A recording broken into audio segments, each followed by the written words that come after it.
안녕하세요, 디렉터파입니다. 자, 오늘은 새로운 칼럼입니다. 그동안 여러분들이 댓글에 적어주신 피부 타입이 제가 뭔지 모르겠어요. 어떻게 스킨케어 루틴을 해야 되나? 수부지라고 해도 굉장히 세분화되어지고, 여드름 피부라고 해도 건조한 또는 유분이 많은 이런 게 몇 년 동안 계속 꾸준히 올라왔고, 그러면 실제 구독자님들을 모셔서 진단을 제가 해드린 후에 화장품 루틴 교정, 습관 교정까지 어떻게 피부가 변했는지 직접 영상에 담아 보여드리려고 합니다. 디렉터파이가 함께 한 2달여간의 구독자님과의 피부 측정 여정을 여러분에게 소개해드리는 꼭지예요. 오늘은 어떤 분과 함께 할지 제가 초대를 해보도록 하겠습니다. 하연님 나와주세요. 뿅뿅.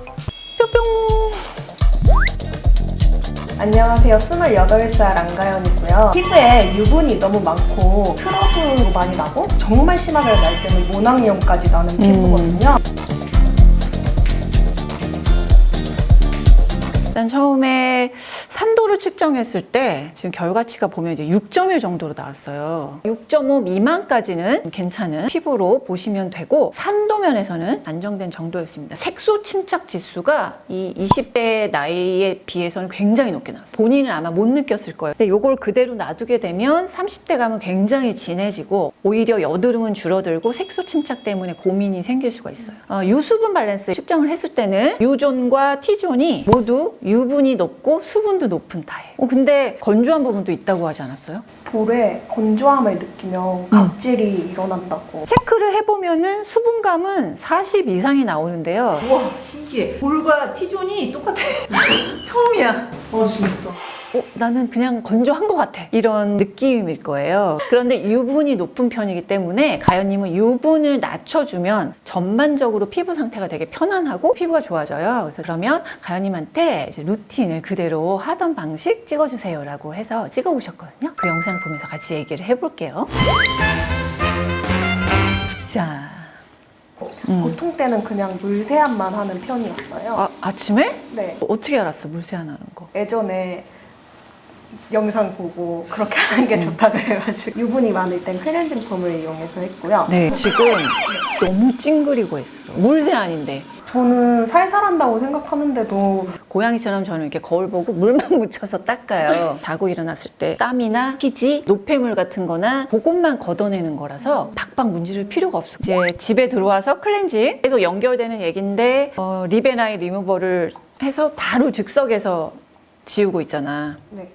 그럼 저 눈가 주름 엄청 생겨. 이렇게 문질렀잖아. 이거 안 돼. 어떻게 하냐면 얹혀놔. 이렇게 딱 궁예, 제가 보여드렸죠? 궁예를 딱 만들어서 10초에서 15초 정도 있으면 녹아 나와. 그 상태에서 가로 방향으로 이렇게 닦으면 돼.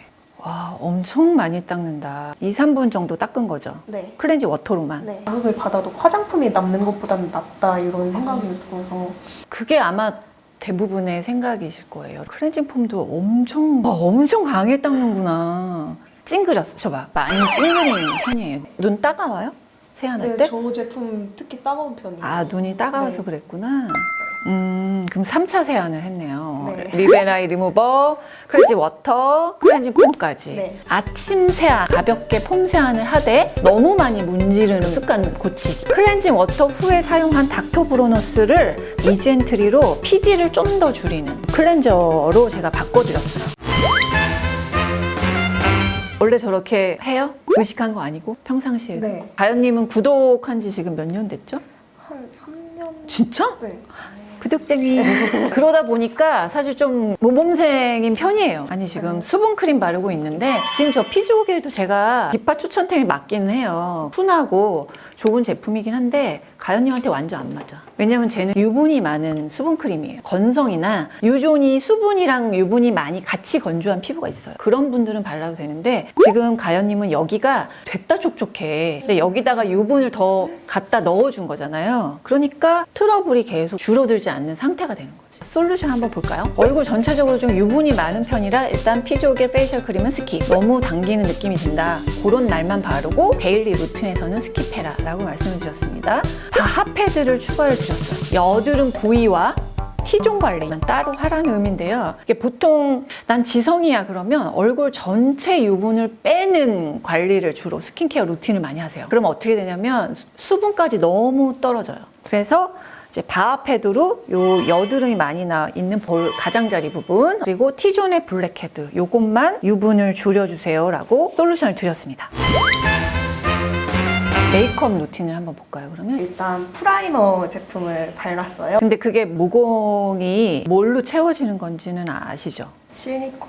딩동댕. 즉각적으로 채워가지고 메이크업이 잘 되는 건 맞기는 한데 당연히 실리콘 때문에 모공이 막히겠죠. 트러블 나는 피부는 안 쓰는 게 좋거든요. 지금 선크림을 안 바른 거지? 네. 영상을 반만 보셨네. 내가 선크림은 꼭 바르라고 했는데. 오늘 햇빛이 너무 강하다 싶을 때는 바르거든요. 선크림의 중요성을 그렇게 많이 못 느껴서 발랐을 때랑 안 발랐을 때랑 내가 느끼는 피부의 변화가 없다 보니 그렇게 막 챙겨 바르진 않게 된다. 네. 그 얘기인 거죠. 왜 손을 왜? 아니 너무 눈을 너무 많이 문지른다. 아니 브러쉬로 하고 손으로 그렇게 할 거면 브러쉬 왜 써요? 습관을 좀 고쳤으면 좋겠는 게 지금 양 조절 때문에 그런 것 같거든. 지금 브러쉬로 탁 한 다음에 바로 하다 보니까 많이 묻어서 손으로 스머지를 한 거잖아요. 손등에서 양 조절을 해버려요. 툭툭툭툭 누르고 끝이야. 그러면 이렇게 문지를 필요가 없잖아. 근데 아까 막 이렇게 툭툭 털던데? 네. 습관이구만. 실제 양 조절이 돼야 돼요. 매일 메이크업을 하는 편이고요. 일주일에 6일에서 7일 정도는 메이크업을 했어요. 메이크업 루틴 중에서 7일 중 3일을 파데프리를 해라. 두 번째, 모공 프라이머를 쓰지 말고 선크림을 바르자.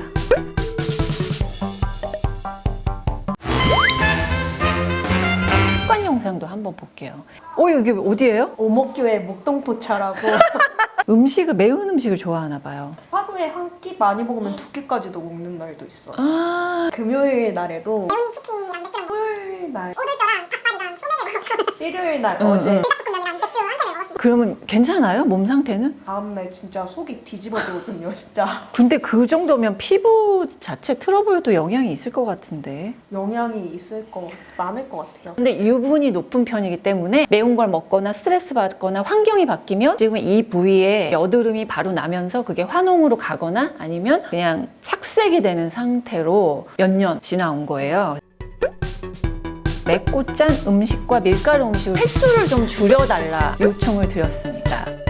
피부를 변화를 시킬 때 갑자기 모든 거를 다 바꿔버리면 원하는 목표를 이루기가 어려울 수 있어요. 이제 어떻게 지키셨는지 한번 영상을 보도록 하겠습니다. 아이고 저기 붙이면 안 되는데 유분을 조절하기 위해서 드린 거라서 여기보다는 이 부위, 얼굴 가장자리 쪽, 그 다음에 요 가운데 이렇게 여기만 많은 거예요. 뜯어내는 코팩을 제가 물리적 코팩 쓰지 말라고 그랬잖아요. 떼어내면서 물리적으로 뽑아내는 거거든요. 근데 지금 바하 같은 경우에 뭐냐면 화학적인 제거예요. 그건 뭐냐면 붙이고 있는 동안에 블랙헤드를 녹이고 있는 거예요, 얘가. 떼어내면 물리적 자극 없이 그냥 녹인 것만 없어지는 거죠. 누르면서 잘 바르네요. 이렇게 바르면 돼요. 이렇게 눌러주듯이. 스킨케어는 잘 바르네요. 메이크업은 선크림 잘 바른 거죠? 네, 사실 파데프리 이런 얘기를 들었을 때 피부 좋은 사람이니까 파데프리 하지 어떻게 파데프리를 하라는 거지? 이렇게 했는데 파데프리가 정말 효과가 좋았던 것 같아요. 선크림까지만 네. 발랐어요? 파우더는 정말 유분이 심하게 나온다 싶을 때는 가끔 했는데 피지오겔 수분크림을 생략하니까 유분이 별로 안 심했어요. 그렇지, 이그젝트리. 계속 덧바르잖아? 그러면은 그게 유수분이 깨지면서 유분이 올라와. 그래서 또 매트한 파데 바르고 그게 반복이 되는 거예요. 나는 피부가 안 좋으니까 메이크업을 진하게 해야 돼 한 다음에 집에 가서 또 클렌징을 엄청 해. 뽀드득한 느낌을 좋아해서 그러니까 탈수가 돼요. 유분도 빠지니까 기분은 좋은데 즉각적으로 수분이 확 빠지고 그럼 건조하니까 어떻게 수분크림을 바르게 되는 거야. 유분 수분이 같이 확 올라가면서 피지가 나오는 느낌이 더 드는 거죠. 그러니까 이걸 조금씩 덜어내면은 훨씬 더 피부가 편안하고 내가 고민이 있던 게 줄어들 수가 있는 거예요. 자, 결과를 보시면은 애프터가 이렇게 나왔습니다. 중간 체크 했을 때 유분도가 올라갔더라고요. 유분이 U존과 T존이 같이 올라갔어요. 무슨 일이 있었던 겁니까? 아까 말했듯이 매운 음식이랑 술이랑 먹고 그 다음날 바로 측정한 거예요, 이게? 네. 알코올이 유수분 발레스 깨트리는 제일 첫 번째 이유가 돼요. 몸 전체적으로 탈수가 일어나거든요. 탈수가 되니까 유분이 야 이거 채워줘야 돼 해서 유분이 막 올라오는 거예요, 피부에. 그래서 유분은 높아지고 수분은 떨어지는 현상이 나타나는데, 그래서 그 술 마신 날 밤에는 수분크림을 꼭 발라야 돼요. 유분도가 많이 올라가면 산도가 좀 올라가거든요. 습관 교정적으로 좀 더 조심을 하면 유수분이 잘 맞춰진 상태로 유지할 수 있을 것 같아요. 두 번째, 산도는 잘 맞춰져 있다고 보는 거고, T조는 목표치대로 유수분이 같이 줄었다. 그리고 되게 놀라운 결과가 있는데 모공이 많이 줄었어요. 모공이 이게 유분이 많이 줄면서 모공이 많이 줄어든 걸 볼 수가 있는데, 이게 계속 가는 게 아니니까 꾸준한 관리는 필요해요. 처음에는 굉장히 모공이 가로 모공으로 크죠. 이게 가로 모공은 유분에 의한 모공일 확률이 높다고 했는데 그게 컸고, 지금은 전체적으로 크기가 좀 줄어드는 걸 볼 수가 있죠. 여드름 트러블 줄이는 거, 모공 줄이는 걸 한 다음에 이제는 미백 쪽으로 들어가야 돼요. 한 번에 할 생각을 하면 안 돼. 일단 선크림으로만 제가 진짜 솔루션을 드린 거고, 요거는 지금 2주 측정을 해도 크게 줄어들진 않아요, 색소 침착은. 우리 다음에 또 개선이 되면 또 한번 모셔보도록 할게요. 일단은 3일을 먹었음에도 불구하고 피부 상태가 되게 스타디하게 유지되는 결과를 볼 수가 있거든요. 기본적인 스킨케어 루틴만, 또 메이크업 루틴만 바꿔도 가연님처럼 피부가 조금 더 안정적인 상태로 계속 유지될 수 있다는 결과를 우리가 알 수가 있었습니다. 어떻게 오랫동안 해보면서 어땠어요? 저 스스로 느끼기에도 너무 좋아졌고 주위에서도 좋아졌다고 하니까 처음에는 솔직히 귀찮았거든요. 근데 너무 좋아져가지고 정말 만족을 많이 했어요. 진짜 얼굴이 좋아하는 그 모습이 너무 보여서 저도 너무 뿌듯하고 기쁘네요. 그것만으로도 저는 이번 솔루션이 제 개인적으로 너무 만족스럽네요. 습관, 루틴 잘 지키면서 예쁜 피부 유지하시길 바랄게요. 자, 지금까지 안가연님과 함께 해봤는데요. 유분, 폭발, 지성, 초초 민간 고민 해결! 여러분, 다음에 다른 구독자님 고민과 함께 돌아올게요. 안녕! 빠밤!